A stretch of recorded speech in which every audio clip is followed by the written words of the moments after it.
명장 둘이 전면전을 붙는 경우는 그렇게 흔치 않습니다. 2차 포에니 전쟁, 한니발 전쟁이라 불리우는 전쟁 말미에 한니발과 스키피오 아프리카누스가 정면 대결한 것이 카이사르와 폼페이우스가 정면 대결하기 전에 있었던 거의 유일한 명장끼리의 한판 승부였다고 보여집니다. 폼페이우스와 카이사르, 장인어른과 사위 관계이기도 했었죠. 카이사르가 폼페이우스보다는 좀 어립니다. 폼페이우스가 활약했던 이야기를 들어서 알고 있었을 겁니다. 폼페이우스 입장에서 카이사르의 활약은 갈리아 전쟁기를 읽어서 알고 있었지 않을까 싶습니다. 서로를 잘 알고 있었을 겁니다. 자신의 장점을 취하고 상대방의 약점을 파고드는 방법을 택했을 것이라 보여집니다. 폼페이우스가 처음 두각을 나타낸 것은 술라가 구테타를 일으켰을 때입니다. 술라는 많은 군인을 모아온 폼페이우스를 이뻐했다곤 합니다. 이후 술라의 반대해서 군대를 일으켰던 세트로니우스가 스페인을 점령합니다. 이에 대응하기 위해서 폼페이우스를 파견을 하죠. 회전에서는 승리를 거두게 됩니다. 하지만 세트로니우스가 스페인의 지형을 최대한 활용한 게릴라전으로 변경했을 때 폼페이우스는 고전을 하게 되죠. 로마의 지원군과 군수품, 장병들의 월급을 요구를 하게 되죠. 결국 세트로니우스 부대가 무너지는데 이 또한 폼페이우스한테 져서가 아니었습니다. 부하 장군이 불만을 품고 세트로니우스를 암살을 하면서 전쟁이 끝나게 됩니다. 폼페이우스가 활약을 보여준 것은 해적 소탕 작전입니다. 단 3개월 만에 지중해에 있는 모든 해적을 소탕을 합니다. 이때 해군 제독으로서의 능력을 유감없이 발휘하게 됩니다. 이때도 특징은 엄청난 물량을 쏟아 부은 거죠. 시리아 전쟁을 담당하게 된 폼페이우스는 멋진 활약을 보여주게 됩니다. 폼페이우스는 군인의 수, 물량 등으로 밀어붙이는데 능했던 인물입니다. 반면 카이사르는 갈리아 전쟁기 내내 그다지 많지 않은 병력으로 대군을 무찌르는 경우를 많이 보여줍니다. 가볍고 빠르게 상대방을 제압하는 것을 즐기는 장군이었다고 볼 수 있습니다. 압수수강을 사이에 두고 대치한 폼페이우스와 카이사르를 보아도 이러한 부분은 확인이 됩니다. 폼페이우스가 월등히 많은 병력을 갖고 있음에도 불구하고 부족하다고 생각을 합니다. 반면 카이사르는 이진이 아직 도착하지 않았음에도 불구하고 계속 폼페이우스를 자극을 하죠. 두 장군의 특징을 생각하면서 이후 전투를 따라가 보면 좋을 것 같습니다. 카이사르는 이진을 기다리고 있습니다. 그런데 1차 상륙 부대를 막아내지 못한 폼페이우스는 눈을 부릅뜨고 바다를 지킵니다. 폼페이우스 휘하 리보라는 사령관은 브린디시 항 앞을 점거를 해버립니다. 카이사르의 이진이 아예 출발을 못하도록 하겠다는 거죠. 리보는 폼페이우스에게 전령을 보냅니다. 배들을 무트로 끌어올려서 수리를 해도 된다고 알리기 위함이었습니다. 지난 편에서 살펴보았듯이 카이사르는 그리스 내륙에서 비블루스를 중심으로 한 폼페이우스 해군은 바다 위에서 대치를 하고 있었습니다. 오랫동안 배가 바다에 떠있게 되면 수리해야 될 부분이 생기게 됩니다. 카이사르에게는 두 번째 부대를 상륙시킬 수 있는 기회라고 볼 수도 있습니다. 이진을 지휘하고 있었던 부관은 안토니우스입니다. 나름 노력을 합니다. 작은 배들을 준비해놓고 두 척의 군선이 브린디시항을 떠나는 것처럼 연기를 하는 거죠. 리보의 4단 군선 5척이 따라옵니다. 작은 배들이 5척을 포위를 하고 납포를 하게 됩니다. 하지만 이것만으로 길이 열리지는 않습니다. 리보 쪽에서도 한계는 있습니다. 카이사르가 그리스 서부에서 비블루스 함대가 상륙을 못하도록 저지할 때 물 부족으로 굉장히 고생을 하거든요. 리보 함대도 같은 상황에 놓이게 됩니다. 이때 카이사르는 안토니우스에게 전령을 보냅니다. 서두르라고. 카이사르는 속도전을 즐깁니다. 그런데 부관이 우물쭈물하는 모습을 보이니 답답했을 거라 여겨집니다. 내전기에 여러 달 동안 이진이 출발하지 못했다고 써놓습니다. 사실은 2달 정도이거든요. 그만큼 답답했음이 보여지는 대목입니다. 카이사르는 단 하루 만에 브린디시에서 그리스 서부 해안에 도착을 했습니다. 당시의 군선은 노를 적긴 했었습니다만 수송선은 대부분 범선이고 바람을 이용한 배들입니다. 바람만 제대로 불면 속도도 노를 젓는 배가 따라올 수 없는 정도입니다. 카이사르가 그리스 서해안으로 넘어갈 때는 북서풍이 불었다고 합니다. 덕분에 빨리 갈 수 있었던 거죠. 그런데 남풍이 불었다고 합니다. 남쪽에서 바람이 불어오게 되면 브린디시에서 출발한 배는 지금의 알바니아 지역으로 밀려가게 됩니다. 카이사르가 있는 곳과는 굉장히 멀어지는 거죠. 하지만 이 계절이 지나면 바람 자체가 더 없어진다고 합니다. 군선에 쫓길 가능성이 훨씬 높아지는 거죠. 폼페이우스의 해군이 물 부족 등으로 경기가 느슨해졌을 때 안토니우스의 이진이 브린디시항을 출발합니다. 바람은 남풍입니다. 북쪽으로 계속 밀려 올라가는 거죠. 이 모습을 카이사르도 보고 강 하나 사이를 두고 있었던 폼페이우스와 카이사르는 이 모습을 지켜보게 됩니다. 폼페이우스의 해군들이 안토니우스의 수송선을 따라잡기 위해서 나서게 됩니다. 잠시 바람이 잦아들면서 수송선이 위험에 처하긴 했었습니다만 다시 바람이 세지면서 거리를 유지할 수 있었다고 합니다. 안토니우스는 상관의 말에 집중하는 스타일로 보여집니다. 카이사르가 빨리 일진과 합류하라고 한 명령에 충실하기로 한 거죠. 만약 안토니우스가 폼페이우스의 해군과 전면전을 했다면 무사하기 쉽지 않았을 겁니다. 제해권은 폼페이우스가 잡고 있거든요. 배가 난파되는 한이 있더라도 상륙을 하는 것에 초점을 맞춥니다. 항구로 접어들 무렵 바람 방향이 바뀌었다고 합니다. 바람 방향이 바뀐 덕에 쫓아오던 폼페이우스의 해군 함선들이 절벽에 부딪혀서 난파가 됐었다고 합니다. 많은 장병들이 물에 빠져서 사망을 했고요. 일부 장병들은 안토니우스의 군인들이 건져냈다고 합니다. 그리고 집으로 보내버렸다고 합니다. 그러면서 카이사르는 에피소드를 하나 더 추가를 합니다. 신병과 고참병의 차이를 보여주기 위함이 아닌가 싶습니다. 신병을 가득 실은 배 한 척 그리고 고참병을 실은 배 한 척을 비교를 합니다. 두 배는 공교롭게도 전체 수송선 선단에서 뒤처져 있었던 거죠. 폼페이우스의 함대에 의해서 포위가 되게 됩니다. 신참 병사들은 두려움에 떨며 항복을 합니다. 그리고 죽음을 맞이하게 됩니다. 반면 고참병들은 항복 교섭을 명분으로 시간을 끌게 됩니다. 그러다 밤에 조용히 상륙을 해버리게 되는 거죠. 이를 눈치채고 폼페이우스의 군대가 상륙을 해서 이들 고참병들을 공격을 합니다만 육지에서는 확실히 카이사르의 고참병들이 힘을 발휘를 하게 됩니다. 다시 안토니우스 상황으로 돌아가 보죠. 운 좋게 안전하게 해안에 도착한 안토니우스는 가까이에 있는 리수스라는 도시를 향하게 됩니다. 리수스에는 폼페이우스의 부관이 수비대를 이끌고 지키고 있습니다. 하지만 카이사르가 상륙하고 나서 그리스 해안에 있던 많은 도시들이 카이사르의 편으로 돌아섰듯이 리수스 역시 안토니우스에게 문을 열고 폼페이우스의 부관을 쫓아내게 됩니다. 그리스 전역에서는 카이사르 쪽으로 기울어 있는 모습을 보여주게 됩니다. 카이사르도 이를 알고 상륙을 하지 않았을까라는 생각을 해보게 됩니다. 안전을 확보한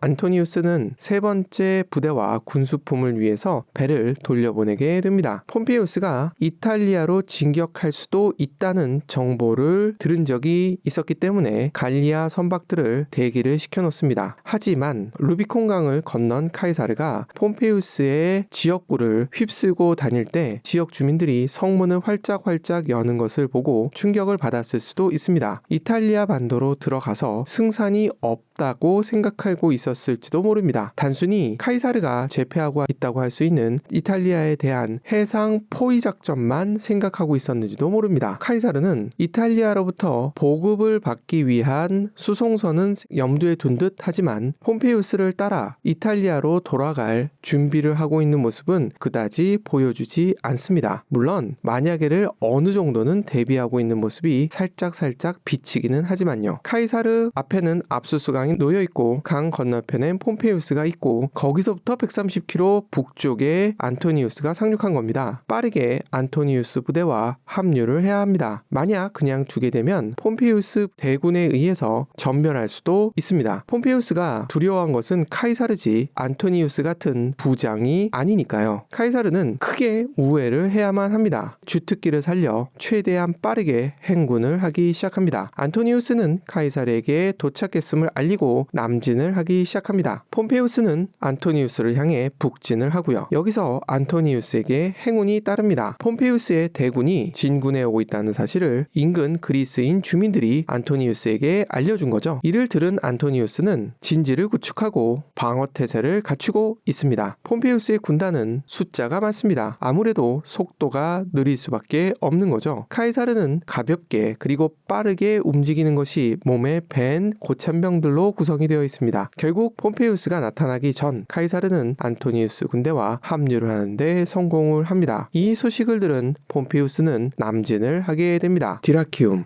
현재 이름은 두러스더라고요. 아래에 있는 아스파라기움으로 이동해서 진지를 구축하게 됩니다. 내전기에서는 이 뒤에 갑자기 아시아 지역으로 장면을 전환을 합니다. 카이사르는 내전기 내내 폼페이우스 개인 험담을 하지는 않습니다. 주변의 원로원 의원들에 대한 험담은 편안하게 합니다. 스키피오는 시리아 지역을 담당하고 있는 총독입니다. 폼페이우스의 새로운 장인이죠. 최대 적은 유프라테스강 건너편에 있는 파르티아입니다. 얼마 전 삼두 정치의 일원이었던 크라수스는 파르티아에 대패를 했었죠. 복수가 필요한 상황이죠. 그런데 시리아 총독인 스키피오는 내전 승리에 올인하게 됩니다. 유력자들에게 후원금을 받아내고요. 세금도 올립니다. 체불된 세금이 있으면 강제로 징수를 하고요. 1년치 세금을 선불로 받아내기도 합니다. 이렇게 해서 군자금을 마련한 스키피오, 군단병들에게 그리스 지역으로의 이동을 명령하게 됩니다. 군단병들은 자신의 책무를 알고 있었던 것으로 보여집니다. 파르티아의 침공을 막아내야 된다는 것이죠. 사령관인 스키피오에게 질문을 쏟아내게 됩니다. 이를 무마하기 위해서 보너스도 지급을 하고요. 인근 지역 약탈을 허용하게 됩니다. 여기서 약탈을 하면 어떤 일이 생길까요? 바로 옆에는 파르티아라는 막강한 적이 도사리고 있습니다. 확실히 카이사르는 제해권에는 큰 관심을 보이지 않습니다. 수송선을 옮길 수 있는 정도면 충분하다고 생각하는 듯 합니다. 아니면 제해권을 장악하기 위한 충분한 함선을 확보할 수 없다고 생각했는지도 모릅니다. 해군은 엄청난 물자가 필요하거든요. 태평양 전쟁 때 일본이 1943년 이후 일방적으로 밀린 이유는 미군의 물량 공세 때문이라고 보아도 과언이 아닙니다. 폼페이우스 진영이 군자금을 확보하기 위해서 무리한 행각을 펼친다는 이야기를 많이 적어 놓습니다. 카이사르는 어떻게 군자금을 확보했을까요? 아마도 카이사르가 적은 군대로 전쟁을 치르는 것은 본인의 스타일도 있었겠지만 군자금의 부족도 한 축을 담당했을 것으로 여겨집니다. 카이사르에게 중요한 것은 그리스 내륙 지방을 아군으로 만드는 겁니다. 이탈리아로부터 군수품, 식량 등을 공급받을 수 없기 때문에 이 문제도 해결해야 하고요. 폼페이우스와 전투를 치를 때 배후가 안전해야만 합니다. 도미티우스 칼비누스에게는 2개의 군단과 기병 500을 줘서 마케도니아 지역,